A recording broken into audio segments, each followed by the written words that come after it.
In this video, I'll show you how to play online with friends in FC26. I'll guide you through how to add friends to your list and walk you through the different game modes where you can play together.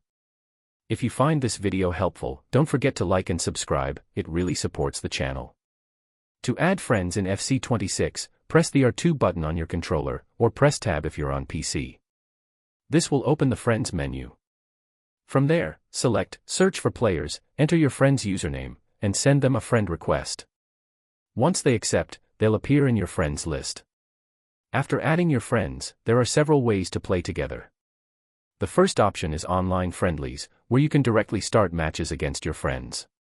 Another option is co-op seasons, which allows you to team up and play matches together as a duo. You can also use Ultimate Team. Inside this mode, go to the Play section to access multiple game modes that support playing with friends using your custom squad. Additionally, you can use the Play a Friend option from the top menu to enter online matches and compete with your friends.